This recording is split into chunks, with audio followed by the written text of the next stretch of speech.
প্রিয় শিক্ষার্থীবৃন্দ, আমার শুভেচ্ছা গ্রহণ করবে।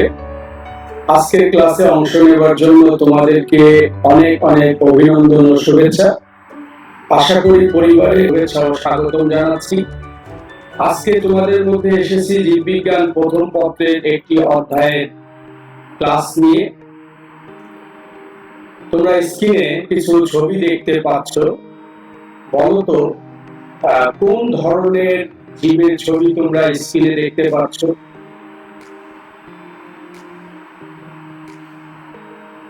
হ্যাঁ, ঠিকই বলেছ। তোমরা স্ক্রিনে শৈবালের ছবি দেখতে পাচ্ছ।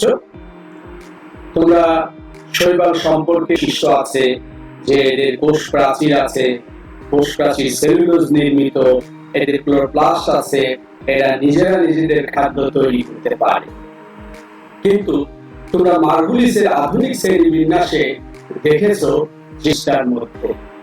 যাই হোক, আমরা আজকে জীববিজ্ঞান প্রথম পত্র কোড 178 এর পঞ্চম অধ্যায়, যে অধ্যায়ের নাম শৈবাল, ছত্রাক ও লাইকেন, এই অধ্যায় নিয়ে আমরা আলোচনা শুরু করব। আজকে এই অধ্যায়ের প্রথম ক্লাস, এবং আজকের ক্লাসে আমি শৈবালের বৈশিষ্ট্য, গঠন ও জনন নিয়ে আলোচনা। আজকের ক্লাসের শিখন ফল হচ্ছে শৈবাল কি তা তোমরা বলতে পারবে। আজকের ক্লাস শেষে শৈবালের বৈশিষ্ট্য বলতে পারবে, শৈবালের গঠন বৈচিত্র্য ব্যাখ্যা করতে পারবে, শৈবালের অঙ্গ জনন বর্ণনা করতে পারবে, স্পোরের মাধ্যমে কিভাবে শৈবাল অযৌন উপায়ে বংশবৃদ্ধি করে তা বলতে পারবে, শৈবালের যৌন জনন ব্যাখ্যা করতে পারবে। আমরা এই অধ্যায় শুরুর আগে আমরা কিছু টার্ম জেনে নেব, যে টার্মগুলো পড়াতে গিয়ে আমরা বিভিন্ন সময় ব্যবহার করব। এই টার্মগুলো যদি আমরা আগে থেকে জেনে না নেই, তাহলে আমাদের বুঝতে অসুবিধা হতে পারে। হোমোথ্যালিক, একই থ্যালাসে অর্থাৎ একই দেহে যদি পুং জননকোষ ও স্ত্রী জননকোষ তৈরি হয়, তখন ওই থ্যালাসকে আমরা বলবো হোমোথ্যালিক।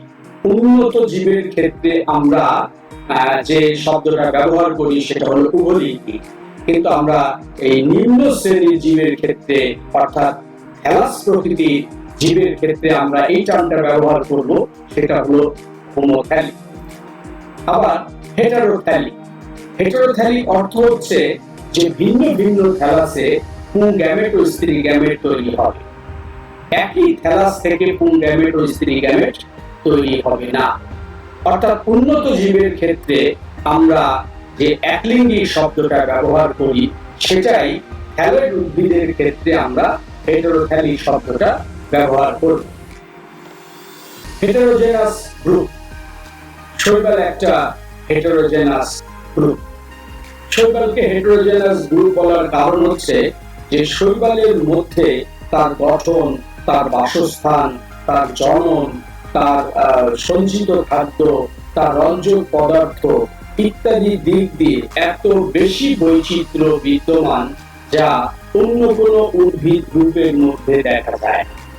এই জন্য শৈবালকে হেটারোজেনাস গ্রুপ বলা হয়।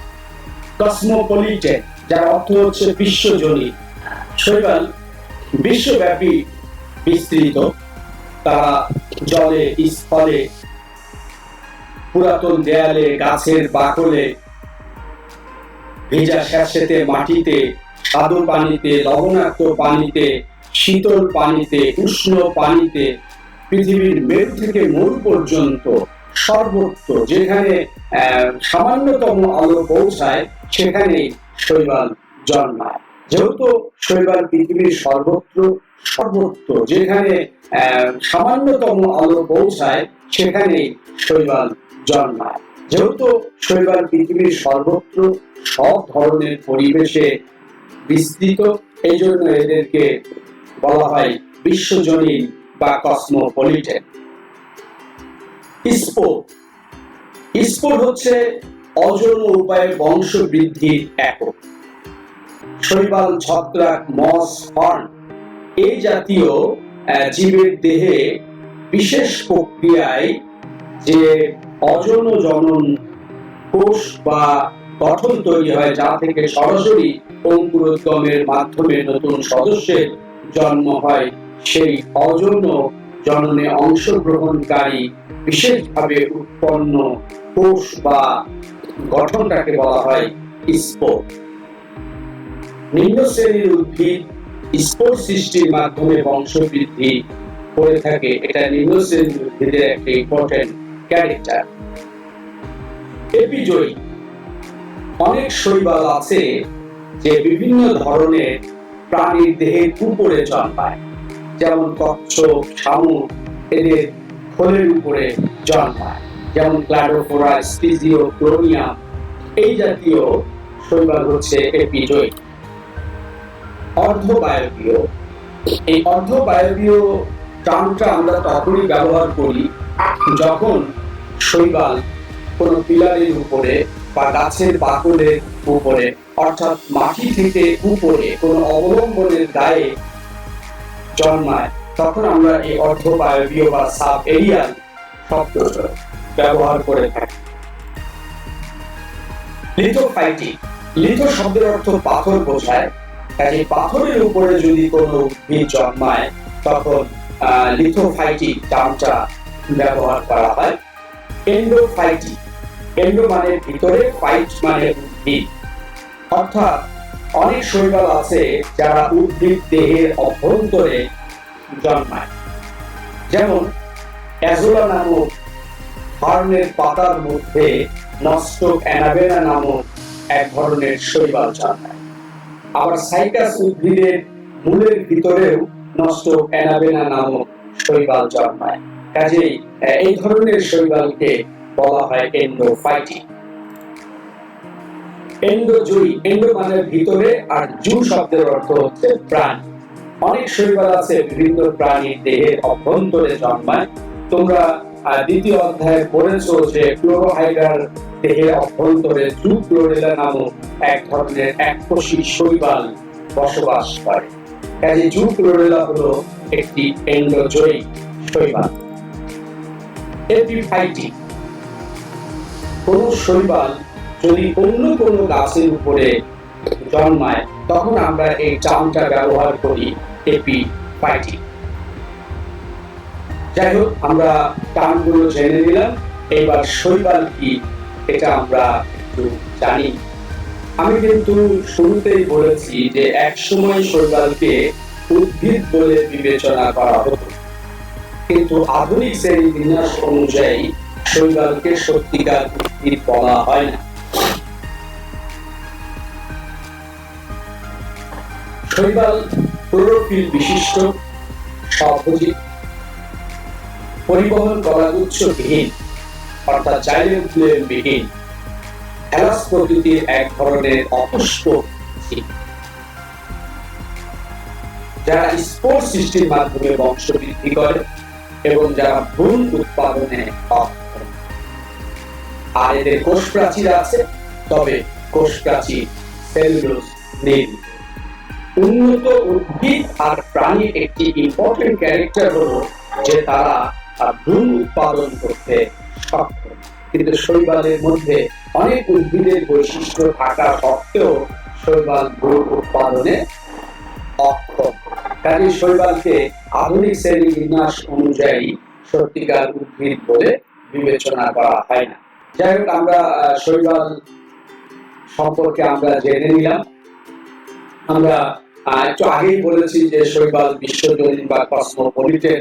শৈবাল একটা হেটেরোজেনাস গ্রুপ। সারা বিশ্বে প্রায় 30,000 প্রজাতির শৈবাল আছে এবং এই শৈবাল জাতীয় উদ্ভিদের কিন্তু জন্ম হয় পৃথিবীতে জীব সৃষ্টির সূচনা লগ্নে। তোমরা জানো যে পৃথিবীর সৃষ্টি হয়েছে আনুমানিক 500 কোটি বছর আগে, আর জীব সৃষ্টি হয়েছে আনুমানিক 300 কোটি বছর আগে। এবং এই 300 কোটি বছর আগে পৃথিবীতে 4 ভাগই জল ছিল, সমুদ্রের লোনা পানি ছিল, কোনো স্থল ভাগ ছিল না। আর এই শৈবালের কিন্তু জন্ম হয়েছে 300 কোটি বছর আগে, অর্থাৎ সমুদ্রের লোনা পানিতেই শৈবালের প্রথম জন্ম, এবং আজ অবধি শৈবাল পৃথিবীর সর্বত্র ব্যাপকভাবে বিস্তৃত রয়েছে। আমরা শৈবালের একটু বৈশিষ্ট্য জেনে নেই। অলরেডি শৈবালের সংজ্ঞা থেকে আমরা অনেকগুলো বৈশিষ্ট্য রপ্ত করতে পেরেছি। আমরা শৈবালের সংজ্ঞা থেকে জেনেছি যে শৈবাল একটি থ্যালাস প্রকৃতির জীব। শৈবাল অভাস্কুলার অর্থাৎ জাইলেম ফ্লুয়েম বিহীন, এদের কোনো পরিবহন করার উৎস নেই, এরা অপুষ্পক, এদের কোনো ফুল ফল বীজ তৈরি হয় না, এরা স্পোর দিয়ে, নানা ধরনের স্পোর দিয়ে এরা বংশ বৃদ্ধি করে থাকে। এরা বর্ণময়, শুধু যে সবুজ তা নয়, অনেক শৈবাল আছে লাল, অনেক শৈবাল বাদামি, অনেক শৈবাল সোনালী হলুদ, এটা নানা বর্ণের হয়ে থাকে। আর যেহেতু এদের দেহে ক্লোরোফিল আছে, কাজে এরা নিজেরা নিজেদের খাদ্য প্রস্তুত করতে সক্ষম। এদের একটি ইম্পর্টেন্ট ক্যারেক্টার হলো এদের জননাঙ্গ এককোষী, এবং সেই জননাঙ্গ বন্ধা কোষের আবরণ দিয়ে আবৃত নয়। আর যেহেতু এদের জননাঙ্গ এককোষী, বন্ধা কোষের আবরণ দিয়ে আবৃত নয়, এজন্য এরা ভ্রূণ তৈরি করতে পারে না। এদের জাইগোট তৈরি হয়, জাইগোটে মিয়োসিস হয়ে হ্যাপ্লয়েড স্পোর তৈরি হয়। এদের কোষ প্রাচীর সেলুলোজ ও পেকটিন পদার্থ দিয়ে নির্মিত, আর এরা যেহেতু স্বভোজী, কাজে এদের সঞ্চিত খাদ্য স্টার্চ। প্রিয় শিক্ষার্থীবৃন্দ, আমরা শৈবালের অনেকগুলো বৈশিষ্ট্য আমরা জেনে নিলাম। এখন আমরা শৈবালের গঠন বৈচিত্র্য নিয়ে আলোচনা করব। আমি গঠন বৈচিত্র্য আলোচনা করার আগেই তোমাদেরকে আবার একটু মনে করিয়ে দিতে চাই যে আমরা কিন্তু শুরুতেই বলেছি শৈবাল একটা হেটেরোজেনাস গ্রুপ, অর্থাৎ তার গঠন, তার জননে রয়েছে ব্যাপক বৈচিত্র্য। তোমরা এই ছকেই দেখতে পাচ্ছ যে শৈবালের গঠনগত দিক থেকে কত বৈচিত্র্য রয়েছে। আমরা শৈবালের গঠন বৈচিত্র্যকে ব্যাখ্যা করার জন্য একটা ছক দাঁড় করিয়েছি, যে ছকটা এক এক বইয়ে এক এক রকমের হতে পারে। এক এক বইতে এই গঠন বৈচিত্র্যকে এক এক ভাবে ব্যাখ্যা করতে পারি। আমরা একটা সহজ ছক এখানে উপস্থাপন করেছি। এই ছকে আমরা দেখিয়েছি, প্রথমে শৈবালকে আমরা তিনটা গ্রুপে ভাগ করে নিয়েছি। একটা হচ্ছে এককোষী শৈবাল, আর একটা হলো সিনোসাইটিক শৈবাল, আর একটা হলো বহুকোষী শৈবাল। কোন শৈবালের দেহ যদি একটি কোষ দ্বারা তৈরি হয়, তখন সেই শৈবাল হলো এককোষী। আর কোন শৈবালের দেহে যদি অনেক কোষ থাকে, তখন আমরা সেই শৈবালকে বলবো বহুকোষী। এমনও অনেক শৈবাল আছে যার দেহ নলাকার, শাখান্বিত, কিন্তু দেহে কোনো প্রস্থ প্রাচীর নেই। আর প্রস্থ প্রাচীর না থাকায় অনেকগুলো কোষেও তারা বিভক্ত না। আবার তাদের সাইটোপ্লাজমের মধ্যে রয়েছে অসংখ্য নিউক্লিয়াস। কাজে এই জাতীয় শৈবালকে আমরা এককোষীয় বলবো না, আমরা বহুকোষীয় বলবো না। এদের বোঝানোর জন্য আমরা একটা টার্ম ব্যবহার করবো, সেটা হলো সিনোসাইটিক। এবার আমরা ডিটেইলস ব্যাখ্যায় যাব। আমরা এককোষী শৈবাল নিয়ে আমরা বিস্তারিত আলোচনায় যাব। তোমরা স্ক্রিনে কতগুলো এককোষী শৈবাল দেখতে পাচ্ছ। এককোষী শৈবালকে আবার আমরা দুই ভাগে ভাগ করতে পারি, যে সচল না নিশ্চল।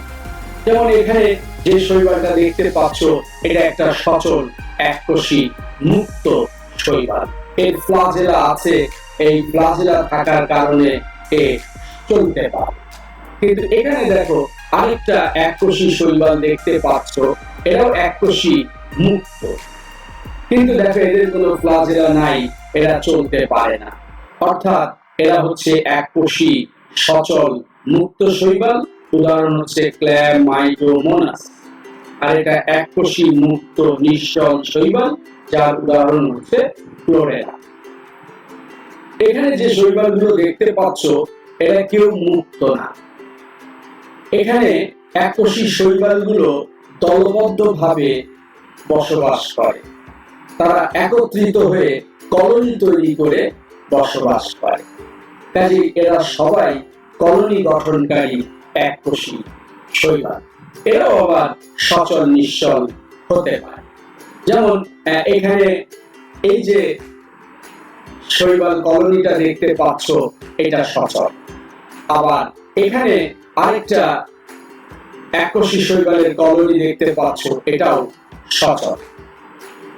কিন্তু এই দুইটার মধ্যে পার্থক্য হচ্ছে যে এই ভলভক্স কলোনিটা পিচ্ছিল আবরণ দিয়ে আবৃত, আর পাইলোবট্রিক্স কলোনির চারিদিকে কোনো পিচ্ছিল আবরণী নেই। অর্থাৎ ভলভক্সটা হচ্ছে যে এককোষী কলোনি তৈরিকারী এবং পিচ্ছিল আবরণ দিয়ে আবৃত শৈবাল, আর পাইলোবট্রিক্স হচ্ছে এককোষী কলোনি তৈরিকারী এবং পিচ্ছিল আবরণী বিহীন শৈবাল। আর এখানে যে দুইটা শৈবাল দেখতে পাচ্ছ এরা কিন্তু নিশ্চল। এরা কলোনি তৈরি করেছে বাট এরা কিন্তু চলাচল করতে পারে না। এবং এই নিশ্চল কলোনি শৈবালগুলোকেও আবার দুই রকম আমরা দেখতে পাচ্ছি। এই যে মাইক্রোসিস্টিস, এই মাইক্রোসিস্টিস এই শৈবালের চারিদিকে আমরা পিচ্ছিল আবরণ দেখতে পাচ্ছি, কিন্তু পেরিয়েস্টাম এই শৈবালের চারিদিকে আমরা পিচ্ছিল আবরণ দেখছি না। অর্থাৎ পেরিয়েস্টাম হচ্ছে এককোষী কলোনি এবং পিচ্ছিল আবরণী বিহীন, মাইক্রোসিস্টিস হচ্ছে এককোষী নিশ্চল কলোনি তৈরিকারী এবং পিচ্ছিল আবরণ দিয়ে আবৃত। এখানে একটা টার্ম ব্যবহার করা হয়েছে সিনোবিয়াম কলোনি। আমরা স্ক্রিনে কিন্তু দেখো এই যে শৈবালগুলো দেখতে পাচ্ছি এরা সবাই কিন্তু কলোনি তৈরিকারী শৈবাল। এই কলোনি তৈরিকারী শৈবালগুলোর মধ্যে ওই কলোনিকে আমরা সিনোবিয়াম বলবো যে কলোনির আকার আকৃতি গঠন কোষের সংখ্যা এবং বিন্যাস মোটামুটি একই রকম হবে। আমি বিষয়টি আবার একটু খোলাসা করে বলি। যেমন ভলভক্স কলোনি, এই ভলভক্স কলোনি তুমি যেখান থেকে কালেক্ট করো না কেন সেখানে তুমি ভলভক্স কলোনির আকার আকৃতি গঠন একই রকম দেখতে পাবে। সেখানকার কোষগুলোর সংখ্যাও মোটামুটি একই রকম, বিন্যাসও একই রকম। এই ধরনের কলোনিকে আমরা বলবো সিনোবিয়াম কলোনি। অর্থাৎ যে সকল কলোনি আকার আকৃতি গঠন প্রকৃতি কোষের সংখ্যা এবং বিন্যাস মোটামুটি একই রকম তাদেরকে বলা হয় সিনোবিয়াম কলোনি। ভলভক্স, ইডোরিনা, হাইড্রোডিকটিয়ন এগুলো হচ্ছে সিনোবিয়াম কলোনি। আমরা এখানে এই সিনোবিয়াম কলোনি গুলো দেখতে পাচ্ছি। দেখো এটা হচ্ছে ইডোরিনা, এটা হচ্ছে হাইড্রোডিকটিয়ন, এটা হচ্ছে ভলভক্স। এখানে দেখো হাইড্রোডিকটিয়নের এটা একটা কলোনি, এটা পঞ্চভুজাকৃতির বা ষড়ভুজাকৃতির। দেখো এটা একটা কলোনি, এটা একটা কলোনি। তুমি সবগুলো কলোনি কিন্তু প্রায় একই রকমই দেখতে পাচ্ছ এবং সেখানে কোষের বিন্যাস এবং সংখ্যা কিন্তু একই রকম। আবার তুমি ইউডোরিনা, তুমি যেখান থেকেই ইউডোরিনা কলোনিকে কালেক্ট করো না কেন সেখানে তুমি দেখবে যে এরকম গোলাকার বা ডিম্বাকার পিচ্ছিল আবরণ দিয়ে আবৃত এবং এরা সচল। এখানে কোষগুলোর বিন্যাস বা সংখ্যা মোটামুটি একই রকম। তাহলে আমাদের কাছে সিনোবিয়াম কলোনি বিষয়টা পরিষ্কার হয়ে গেল। এককোষী শৈবালের গঠন আমাদের আলোচনা শেষ। এখন আমরা আলোচনা করব সাইফোন সদৃশ বা সিনোসাইটিক শৈবাল। এখানে দেখো আমরা যে শৈবালগুলো দেখতে পাচ্ছি, দেখো এই যে শৈবালের দেহটা এর মাঝে কিন্তু কোনো প্রস্তররাজি নেই। কাজে আমরা কিন্তু এদেরকে বহু খুশি করতে পারব। এদের কন্টিনিউয়াস সাইটোপ্লাজম, আর এই কন্টিনিউয়াস সাইটোপ্লাজমের ভিতরে কিন্তু অনেক নিউক্লিয়াস আছে। সাধারণত একটা কোষে একটা বা দুইটা নিউক্লিয়াস থাকে, কিন্তু এদের দেহে অনেক নিউক্লিয়াস থাকে এবং এদের দেহ অনির্দিষ্ট বৃদ্ধি সম্পন্ন এবং শাখান্বিত। কাজে এই দেহটাকে যেমন এককোষী বলা সম্ভব না, তেমনি বহুকোষীয় বলাও সম্ভব না। এক্ষেত্রে সিনোসাইটিক শব্দটা ব্যবহার করা হয়। আবার দেহটা যেহেতু নলাকার, এই জন্য সাইফন সদৃশ কথাটা ব্যবহার করা হয়। এখন এই সাইফন সদৃশ শৈবালগুলো আবার দুই রকম হয়, একক সাইফন বা পলিসাইফন। তার দেহে যদি এই নলগুলো এরকম এককভাবে অবস্থান করে তখন আমরা সেটাকে বলি একক সাইফন। আর দেহের মধ্যে যদি অনেকগুলো সাইফন বা নলাকার গঠন থাকে তখন আমরা সেটাকে বলি পলিসাইফন। আমি বোঝানোর সুবিধার জন্য আমি একটি উদাহরণ ব্যবহার করছি। আমরা পেপসি বা কফি খাওয়ার জন্য যে স্ট্রটা ব্যবহার করি, একটা স্ট্র হলো একক সাইফন।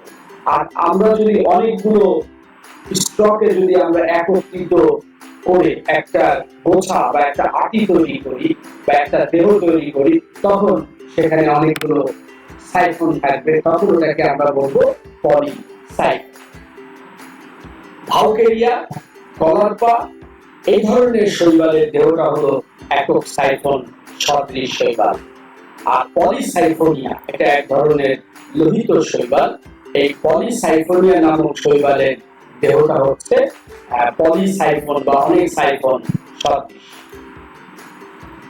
এবার আমরা চলে যাব বহুকোষী শৈবালে।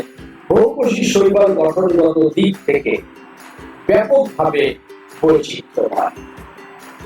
এই বহুকোষী শৈবালগুলো নানা গঠনের হতে পারে, সূত্রাকৃতির হতে পারে, পাতার মতো দেখতে হতে পারে, বিভিন্ন তারপরে পর্বযুক্ত হতে পারে, তারপরে জটিল গঠন বিশিষ্ট হতে পারে। আমরা এখানে আলোচনা করছি বিভিন্ন ধরনের সূত্রাকৃতির বহুকোষী শৈবাল। ইলেকট্রিক্সে দেখো যে অনেকগুলো কোষ একটার পর একটা যুক্ত হয়ে একসারি কোষের একটা সূত্র তৈরি করেছে। এই একসারি কোষের সূত্রকে বলে ট্রাইকোম। প্রিয় শিক্ষার্থীবৃন্দ, তোমাদেরকে আবারও বলছি যে একসারি কোষ যদি সুতার মতো বিন্যস্ত থাকে তখন ওই একসারি কোষের সূত্রকে বলা হয় ট্রাইকোম। আর ট্রাইকোম যখন পিচ্ছিল আবরণ দিয়ে আবৃত থাকবে তখন সেটাকে বলা হয় ফিলামেন্ট বা সূত্রাকার। এখানে ইলেকট্রিক্সের দেহ হচ্ছে ফিলামেন্টাস বা সূত্রাকার। দেখো এখানে একসারি কোষ ট্রাইকোম তৈরি করেছে আর এই চারিদিকে পিচ্ছিল আবরণ আছে বলে এটাকে আমরা বলছি ফিলামেন্ট। কিন্তু ইলেকট্রিক্সের যে সূত্রটা এটা অশাখান্বিত। কিন্তু তুমি ক্ল্যাডোফোরাতে দেখো যে এর যে সূত্রাকার দেহ সেটা কিন্তু শাখান্বিত। আর স্কাইটোলেমাতে দেখো, দেখে মনে হচ্ছে যে এর সূত্রাকার দেহটা শাখান্বিত, কিন্তু এর সূত্রাকার দেহটা সত্যিকার শাখান্বিত নয়। এখানে একটু খেয়াল করো প্রিয় শিক্ষার্থীরা, এর দেহটা কিন্তু এরকম সোজা ছিল, এই দেহটা এইরকম সূত্র ছিল। এই মাঝের একটি কোষ মরে যাওয়ার কারণে এই দুই প্রান্তের কোষ আলগা হয়ে যায়। এবার এই প্রান্তিক কোষটা বিভাজিত হয়ে হয়ে এই সূত্রাকার অংশ তৈরি করে, আর এই কোষটা মাইটোসিস প্রক্রিয়ায় ভাগ হয়ে আলাদা সূত্র তৈরি করে। এবং দেখে মনে হচ্ছে যে এরা শাখান্বিত, কিন্তু সত্যিকার অর্থে এরা শাখান্বিত না, এদের দেহটা ছিল অশাখান্বিত। কিন্তু এই অশাখ সূত্রের মাঝে একটি কোষ মরে যাওয়ার কারণে দুইটা প্রান্তিক কোষ আলাদা হয়ে যায়, আর ওই দুইটা প্রান্তিক কোষ আলাদাভাবে মাইটোসিস প্রক্রিয়ায় বিভাজিত হয়ে আলাদা দুইটা সূত্র তৈরি করার কারণে এদের দেখে মনে হয় শাখান্বিত সূত্রাকার শৈবাল, কিন্তু না, এরা হচ্ছে অপ্রকৃত শাখান্বিত সূত্রাকার শৈবাল। এখানে প্রিসিয়েলা এবং একটোকার্পাস, এই যে দুইটা শৈবাল দেখতে পাচ্ছ, এই দুইটা শৈবাল, আরো অনেক এরকম শৈবাল আছে, এদের ক্ষেত্রে একটা বিশেষ টার্ম ব্যবহার করা হয় হেটারোফিকাস।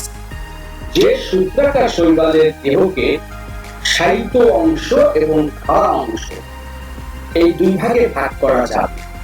অর্থাৎ এদের দেহে দুইটা পার্ট থাকবে, একটা পার্ট যেখানে জন্মাবে সেখানে সাহিত্য ভাবে থাকবে, লেফটে থাকবে, আর ওই লেফটে থাকা অংশ থেকে আর একটা অংশ খাড়া ভাবে বাতাসের দিকে উঠে যাবে।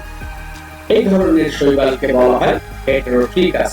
ট্রেন্টেপোলিয়া, প্রিসিয়েলা, একটোকার্পাস, এই ধরনের শৈবালের গঠন হচ্ছে সূত্রাকার কিন্তু হেটারোফিকাস, অর্থাৎ দেহকে সাহিত্য সূত্র ও খাড়া সূত্র এই দুইটা সূত্র অংশে ভাগ করা যায়।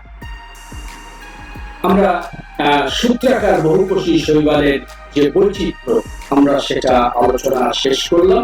এখন আমরা অন্যান্য গঠনের যে বহুকোষী শৈবালগুলো আছে সেগুলো নিয়ে আমরা আলোচনা করব।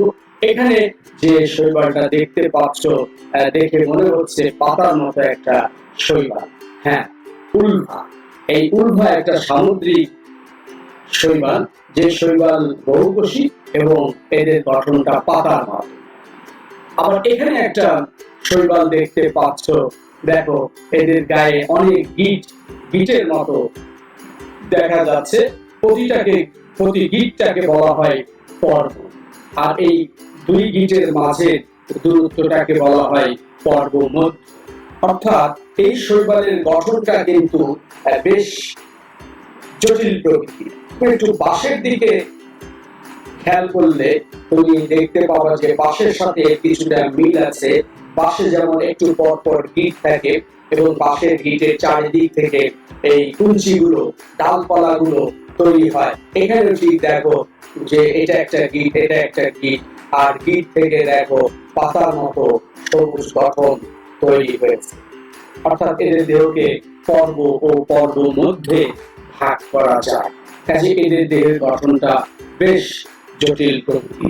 কারা নাইটেলা, এই ধরনের শৈবালের দেহটা হচ্ছে পর্ব মধ্যযুক্ত দেহ। ফার্গাসাম, ম্যাক্রোসিস্টিস, ল্যামিনেরিয়া, এই যে শৈবালগুলোর নাম বললাম, এই শৈবালগুলোর দেহের গঠন সবচেয়ে জটিল এবং গঠনগতভাবে এরা সবচেয়ে উন্নত মানের, কারণ এদের দেহকে মূল, কাণ্ড এবং পাতার মতো অংশে ভাগ করা যায়।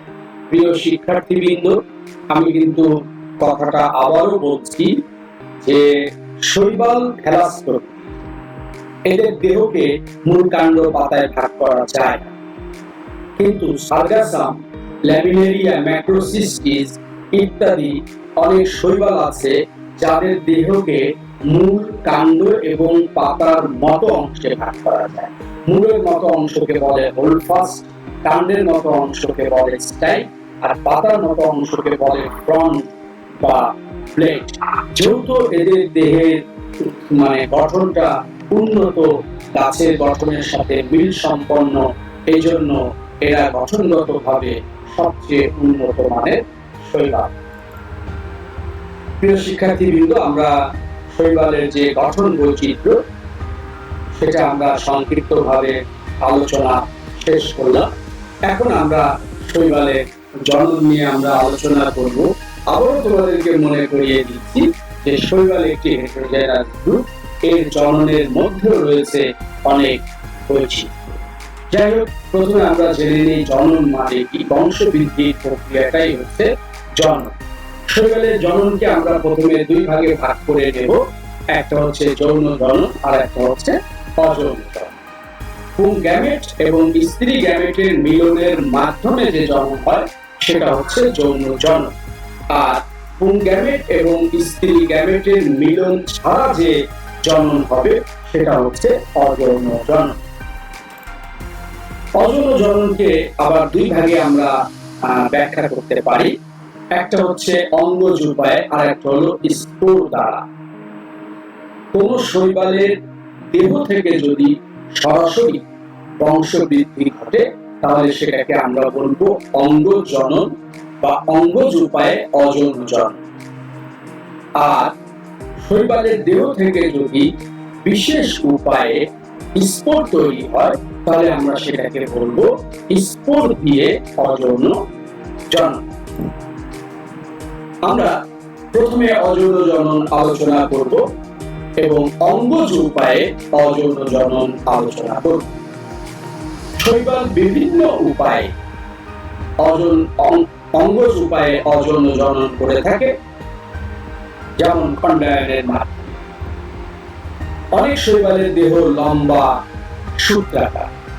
পানির আঘাতে বা জলজ কোনো প্রাণীর আঘাতে তার দেহ খণ্ডিত বিখণ্ডিত হয়ে যেতে পারে।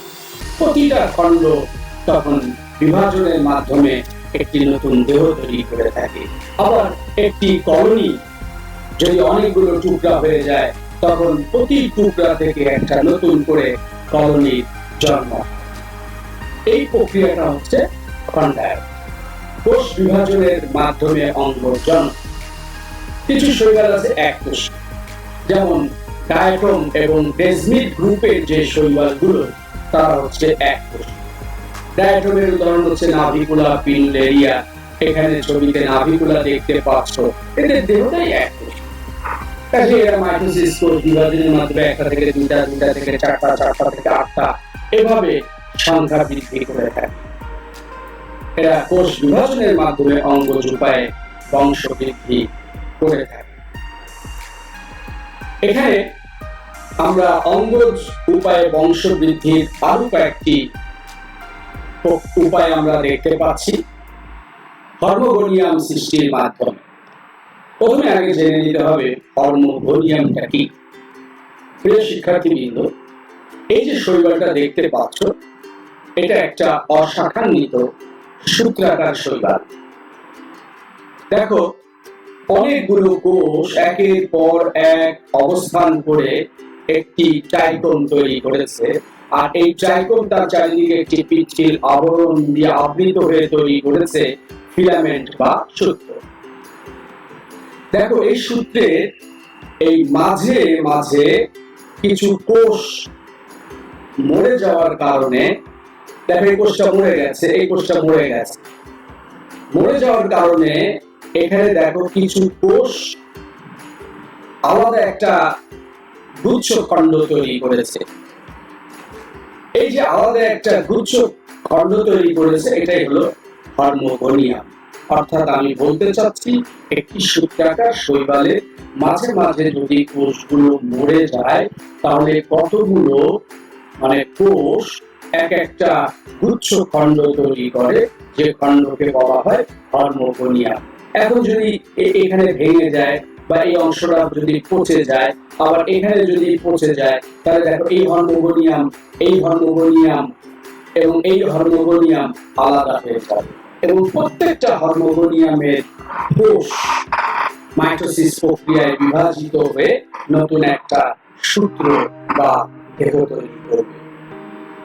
যেহেতু দৈহিক অঙ্গ সরাসরি প্রজননে অংশ নিচ্ছে, এজন্য এটি একটি অঙ্গজ প্রজনন।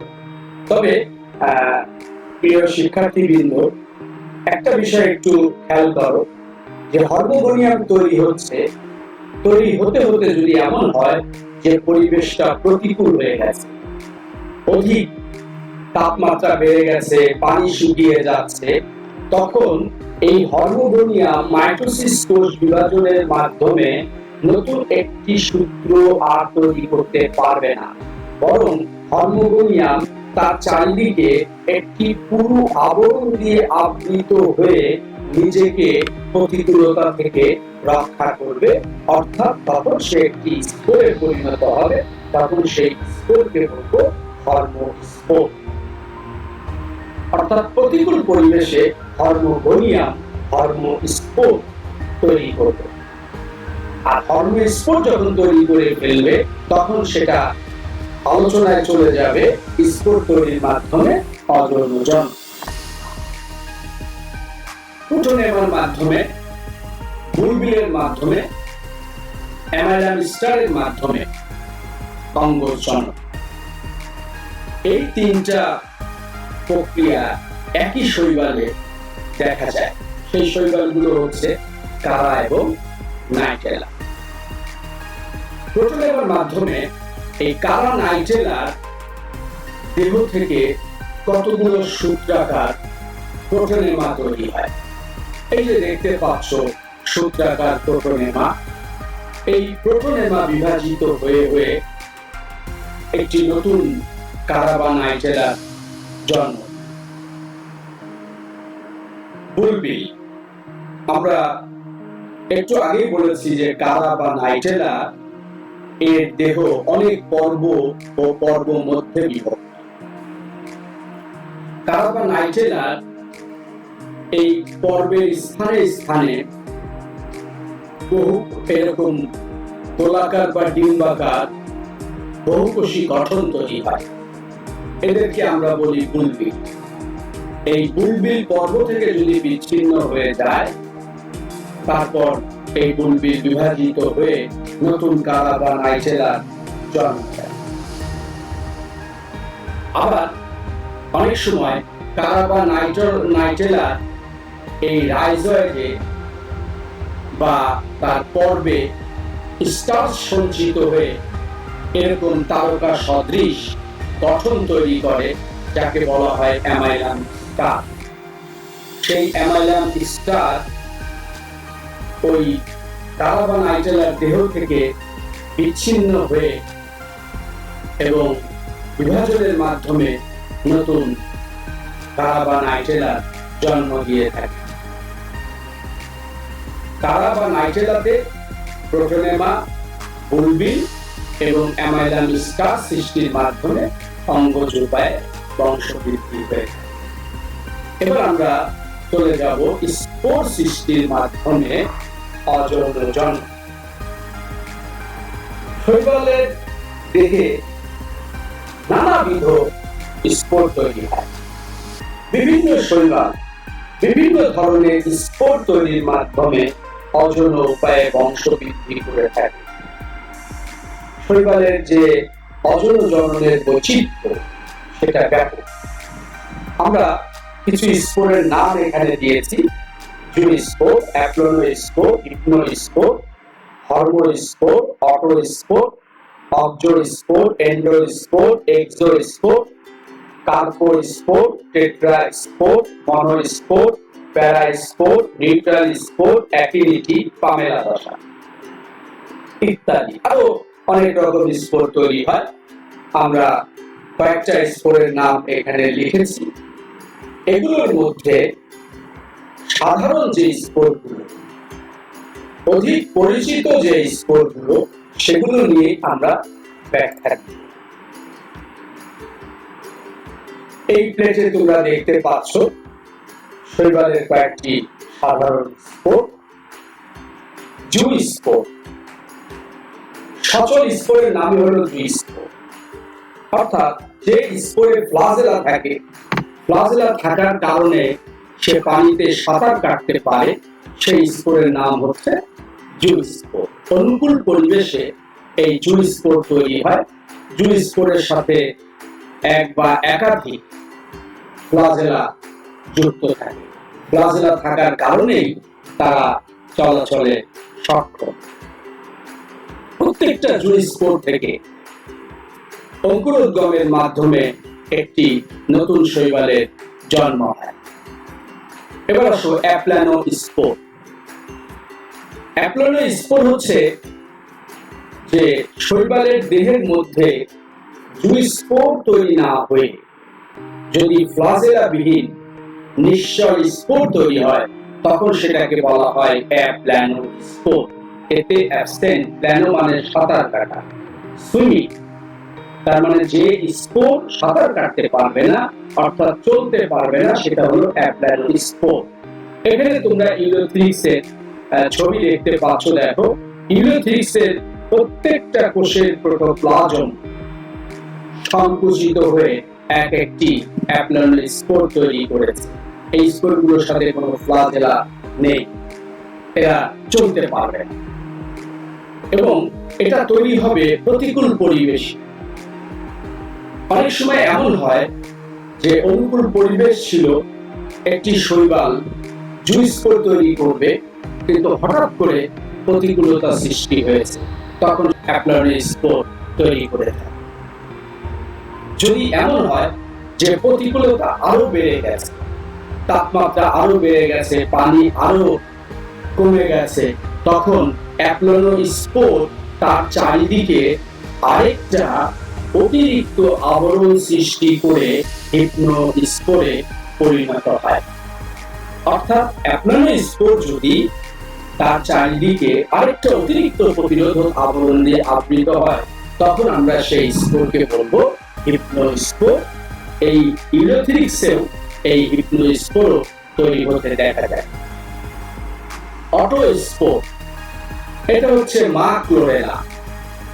দেখো, এই মা ক্লোরেলা শৈবালের মধ্যে দেখো 4টা বাচ্চা ক্লোরেলা তৈরি হয়েছে, 4টা স্পোর তৈরি হয়েছে, এবং দেখো এই স্পোরের আকার, আকৃতি, গঠন, প্রকৃতি সব দেখো মা ক্লোরেলার মতো। কখনো যদি এমন হয় যে উৎপন্ন স্পোরের আকার, আকৃতি, গঠন, প্রকৃতি মাতৃ শৈবালের অনুরূপ, তখন আমরা সেই স্পোরকে বলবো অটোস্পোর। এবার আসো অক্সোস্পোর। এটা ডায়াটম গ্রুপের শৈবালে তৈরি হতে দেখা যায়। এরা এককোষী শৈবাল, এবং এই শৈবালগুলোর একটা বিশেষত্ব হচ্ছে যে এদের দেহের চারিদিকে সিলিকা বা বালি নির্মিত কোষ প্রাচীরের খোলক দিয়ে আবৃত থাকে। এদের দেহ 2টা খোলক দিয়ে আবৃত থাকে। বাহিরের দিকের খোলকটাকে বলে এপিথেকা, আর ভিতরের দিকের খোলকটাকে বলে হাইপোথেকা। তোমরা মিষ্টির বাক্স দেখেছো যে মিষ্টির বাক্সের একটা বাইরের দিকের খোল থাকে আর একটা ভিতরের দিকের খোল থাকে। বাইরের দিকের খোলটা ভিতরের দিকের খোলটাকে এরকম আটকে রাখে, আগলে রাখে বা ঢেকে রাখে। ওই বাইরের দিকের খোলটাকে বলে এপিথেকা, আর ভিতরের দিকের খোলটাকে বলে হাইপোথেকা। এবং এটা হচ্ছে এই ডায়াটম গ্রুপের শৈবালের কোষ প্রাচীর, যেটা সিলিকা সমৃদ্ধ। এই কোষ প্রাচীরের মধ্যেই তার প্রোটোপ্লাজম থাকে। এই প্রোটোপ্লাজম যদি পানি শোষণ করে, তখন প্রোটোপ্লাজম স্ফীত হয়, প্রোটোপ্লাজম আয়তনে বেড়ে যায়, তখন এই কোষ প্রাচীর 2টা আলাদা হয়ে যায়। এই অবস্থায় প্রোটোপ্লাজম তার চারিদিকে একটা আবরণ তৈরি করে স্পোরে পরিণত হয়, তখন এই স্পোরকে বলে অক্সোস্পোর। হর্মোস্পোর, কখনো যদি হর্মোগোনিয়াম প্রতিকূল পরিবেশের মুখোমুখি হয়, তখন হর্মোগোনিয়াম পুরু প্রাচীর দ্বারা আবৃত হয়ে স্পোর তৈরি করে থাকে, তখন সেটাকে বলা হয় হর্মোস্পোর। একই নীতি ইউলোথিরিক্সের স্কাইটোনেমাতে নষ্ট অ্যানাবেনা নামক শৈবালে আমরা একই নীতি দেখতে পাই। একই নীতি হচ্ছে, এটাও প্রতিকূল পরিবেশে তৈরি হয়। সূত্রাকার শৈবালে কিছু কিছু কোষ প্রতিকূল পরিবেশে অধিক প্রোটোপ্লাজম সঞ্চয় করে অন্যান্য কোষ অপেক্ষা আয়তনে বড় হয়, স্ফীত হয়, এবং পুরু প্রাচীর দিয়ে আবৃত হয়ে একটি বিশেষ গঠন তৈরি করে, তখন এই বিশেষ গঠনটাকে বলা হয় একই নীতি। এটি একটি রেস্টিং স্পোর। প্রতিকূল পরিবেশে এটি তৈরি হয়। প্রতিকূল পরিবেশে যদি শৈবালের দেহে সমস্ত অংশ পচে যায় বা নষ্ট হয়ে যায়, একই নীতি নষ্ট হয় না। একই নীতি কাদা মাটির মধ্যে সুপ্ত অবস্থায় থাকে। পরবর্তীতে যখন নতুন পানি আসে বা বৃষ্টি হয়, তখন প্রত্যেকটা একই নীতি অঙ্কুরিত হয়ে নতুন শৈবালের জন্ম দেয়। একটি সূত্রাকার শৈবালের দেহে অনেক একই নীতি তৈরি হতে পারে। আমি একই নীতি সম্পর্কে আবারও একটু বলছি যে অনেক সূত্রাকার শৈবালের দেহে কিছু কিছু কোষ প্রতিকূল পরিবেশে অধিক প্রোটোপ্লাজম সঞ্চয় করে অন্যান্য কোষ অপেক্ষা স্ফীত হয় এবং পুরু প্রাচীর দ্বারা আবৃত হয়ে একটি রেস্টিং স্পোর গঠন করে, যাকে বলা হয় অ্যাকিনিটি। একটি কোষ একটি অ্যাকিনিটি তৈরি করতে পারে, আবার অনেকগুলো কোষ একত্রিত হয়েও একটি অ্যাকিনিটি তৈরি করতে পারে। এবার আসো পামেলা দশা, একটি ইম্পর্টেন্ট টার্ম। ক্ল্যামাইডোমোনাস, ইউলোথিরিক্স এই জাতীয় শৈবালে আমরা পামেলা দশা দেখতে পাই। এই দশাটাও প্রতিকূল পরিবেশে আমরা দেখতে পাই। এক্ষেত্রে যে ঘটনাটা ঘটে সেটা হচ্ছে প্রতিকূল পরিবেশে শৈবালের একটি কোষের প্রোটোপ্লাজম বিভক্ত হয়ে অনেক কোষ তৈরি করে এবং কোষটির কোষ প্রাচীর নষ্ট হয়ে গেলে বা পচে গেলে নতুন সৃষ্ট প্রোটোপ্লাজম খণ্ড একটি জেলির আবরণে আবৃত হয়ে ছড়িয়ে পড়ে, কাছাকাছি ছড়িয়ে পড়ে থাকে। তখন এই দশাটাকে বলা হয় পামেলা দশা। প্রিয় শিক্ষার্থীবৃন্দ, পামেলা দশাটা তোমাদের এখনো হয়তো বোধগম্য হয়নি। আমি আবারও পামেলা দশাটা বলছি, সেটা খেয়াল করো। প্রতিকূল পরিবেশে কিছু কিছু শৈবালে প্রোটোপ্লাজম বিভক্ত হয়ে অনেক কোষ তৈরি করে, যে কোষগুলো একটি জেলির আবরণ দিয়ে আবৃত হয়ে পরিবেশে অবস্থান করে এবং যখন অনুকূল পরিবেশ আসে বা বৃষ্টি পড়ে বা নতুন পানি আসে, তখন ওই জেলির আবরণের মধ্যে যে অপত্য কোষগুলো থাকে, তখন প্রতিটা কোষ একটি স্পোরে পরিণত হয় এবং প্রতিটা কোষ থেকে একটি নতুন শৈবালের জন্ম হয়। প্রোটোপ্লাজম জেলির মতো পদার্থ দিয়ে আবৃত এই প্রোটোপ্লাজমের পিণ্ড বা খণ্ড যে দশা, এটাই হচ্ছে পামেলা দশা। যাই হোক, প্রিয় শিক্ষার্থীবৃন্দ, আমরা শৈবালের কয়েকটা সাধারণ স্পোর কিভাবে তৈরি হয়, সেই স্পোর কোন পরিবেশে তৈরি হয় এবং কিভাবে তারা স্পোর দিয়ে বংশবৃদ্ধি করে, এই বিষয়টা আমরা আলোচনা করলাম। এবং আমাদের এই আলোচনা থেকে আমরা যে জিনিসটা আমরা বুঝতে পারলাম যে শুধুমাত্র দুই স্পোর অনুকূল পরিবেশে তৈরি হয়, আর সবগুলো স্পোরই কিন্তু প্রতিকূল পরিবেশে তৈরি হয়। এবার আমরা আলোচনা করব শৈবালের যৌন জন্ম। পুং গ্যামেট এবং স্ত্রী গ্যামেটের মিলনের মাধ্যমে যে জনন সম্পন্ন হয় তাকে বলে যৌন জন্ম। দেখো, এখানেও কিন্তু তোমরা বৈচিত্র্য দেখতে পাবা। প্রিয় শিক্ষার্থীবৃন্দ, শৈবাল যে একটা হেটেরোজেনাস গ্রুপ, এটা তোমাদের বুঝতে বাকি নাই। এই যৌন জননের মধ্যেও আমরা ব্যাপক বৈচিত্র্য দেখতে পাচ্ছি। শৈবালের যৌন জননকে তিন ভাগে আমরা ভাগ করব। একটা হলো আইসোগ্যামি, একটা হচ্ছে অ্যানাইসোগ্যামি, আর একটা হচ্ছে পুংগ্যামি। এখানে ছবিতে দেখতে পাচ্ছ, দেখো, এটা পুংগ্যামেট, এটা স্ত্রী গ্যামেট। এই দুইটা গ্যামেট বাহ্যিকভাবে আকার আকৃতিগত দিক থেকে আলাদা করার কোনো উপায় নাই। আলাদাভাবে বোঝা সম্ভব না কোনটা পুংগ্যামেট এবং কোনটা স্ত্রী গ্যামেট। এই ধরনের গ্যামেটকে বলা হয় আইসোগ্যামেট, আর এই ধরনের গ্যামেটের মিলনকে বলা হয় আইসোগ্যামি। ইউলোথিরিক্সের যে যৌন জনন, সেটা হলো আইসোগ্যামি। দেখো, এখানে এদের মিলনে ডিপ্লয়েড জাইগোট তৈরি হয়েছে।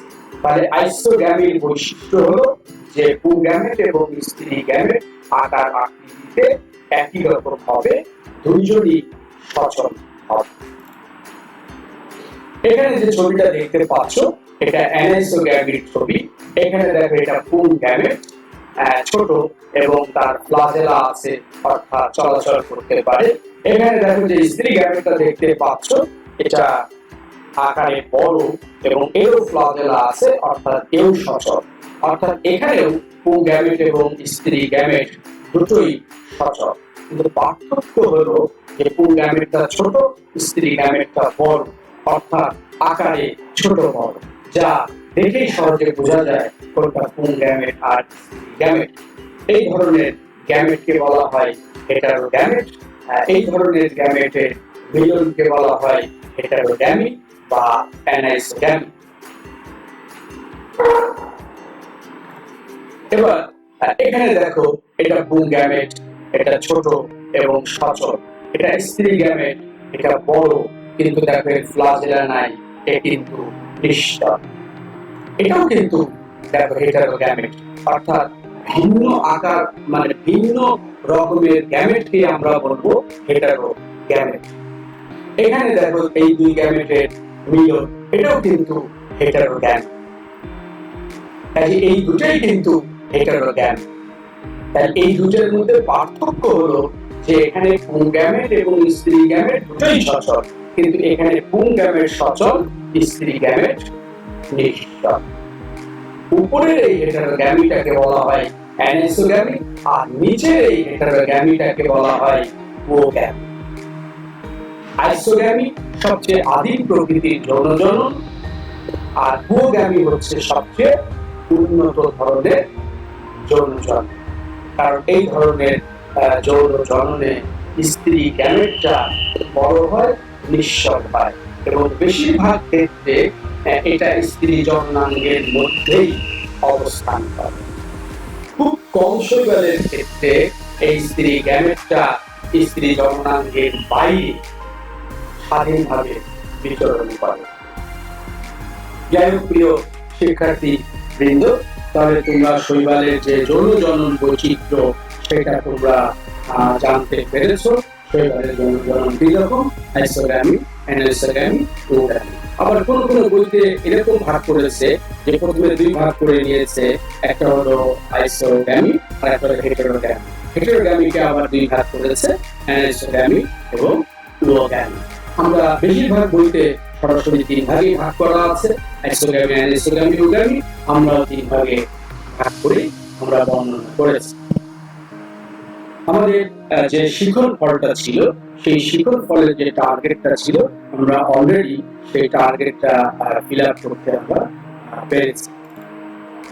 এখন আমরা একটু তোমাদেরকে যাচাই করবো যে আমরা এতক্ষণ যে ক্লাসটা নিলাম, সেই ক্লাসে আমরা কতটুকু রপ্ত করতে পেরেছি সেটা যাচাইয়ের জন্য আমরা কিছু প্রশ্ন দিব। এই প্রশ্নগুলোর উত্তর তোমাদেরকে দিতে হবে।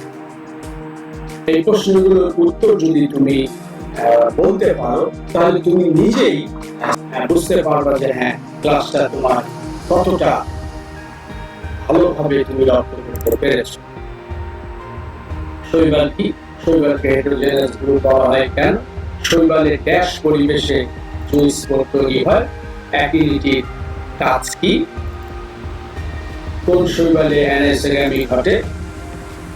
উওগ্যামি অন্যান্য যৌন জনন অপেক্ষা উন্নত কেন? গঠনগতভাবে সার্গাসাম একটি উন্নত শৈবাল কেন?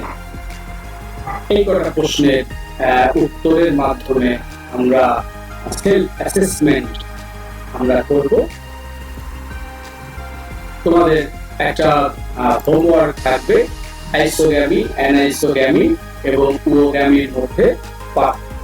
তোমরা একটা ছক করবে, তিনটা কলাম করবে, বামে হচ্ছে আইসোগ্যামি, মাঝে হচ্ছে অ্যানাইসোগ্যামি, আর ডান পাশে হলো উওগ্যামি। এই তিনটা কলাম তোমরা যে কটা পার্থক্য পারো তোমরা পার্থক্য লিখবে। আমরা আজকে আমাদের যে টার্গেট ছিল সেই টার্গেট মতো আমরা আলোচনা করেছি, এবং শৈবালের বৈশিষ্ট্য, শৈবালের গঠন পরিসর, শৈবালের জনন পরিসর ইত্যাদি বিষয় নিয়ে আমরা আলোচনা করছি। আমি আবারও একটু মনে করিয়ে দিচ্ছি যে শৈবাল এমন এক ধরনের জীবন সত্তা, এমন এক ধরনের জীব যার সাথে উদ্ভিদের অনেক মিল রয়েছে। যেমন উদ্ভিদের কোষ প্রাচীর আছে, উদ্ভিদের ক্লোরোপ্লাস্ট আছে, উদ্ভিদ নিজের খাদ্য নিজে তৈরি করতে পারে, উদ্ভিদের সঞ্চিত খাদ্য স্টার্চ, এই বৈশিষ্ট্যগুলো কিন্তু শৈবালের মধ্যে রয়েছে। যেটাতে বিজ্ঞানী বেন্থাম বুকার সহ আরো অনেক বিজ্ঞানী কিন্তু শৈবালকে উদ্ভিদ করেছে। কিন্তু উদ্ভিদ বা প্রাণীর আরেকটি উন্নত বৈশিষ্ট্য হলো যে তাদের জাইগোটে মাইটোসিস হবে, মাইটোসিসের মাধ্যমে নতুন দেহের জন্ম হবে এবং ভ্রূণ তৈরি হবে। শৈবাল কিন্তু এই বৈশিষ্ট্যগুলো ধারণ করে। শৈবালের কোনো ভ্রূণ তৈরি হয় না এবং শৈবালের জাইগোটে মিয়োসিস হয়ে স্পোর তৈরি হয়। তাই এই বৈশিষ্ট্যগুলো ঘাটতি থাকার কারণে আধুনিক শ্রেণীবিন্যাস অর্থাৎ মার্গোলিসিস শ্রেণীবিন্যাস অনুযায়ী শৈবাল কোনো পৃষ্ঠার অন্তর্ভুক্ত বিন্দু প্রাণীর অন্তর্ভুক্ত নয়। প্রিয় শিক্ষার্থীবৃন্দ, তোমাদেরকে অনেক অনেক ধন্যবাদ। তোমরা যে বিষয়গুলো আমরা আজকে আলোচনা করলাম তোমরা ক্লাস শেষে বাসায়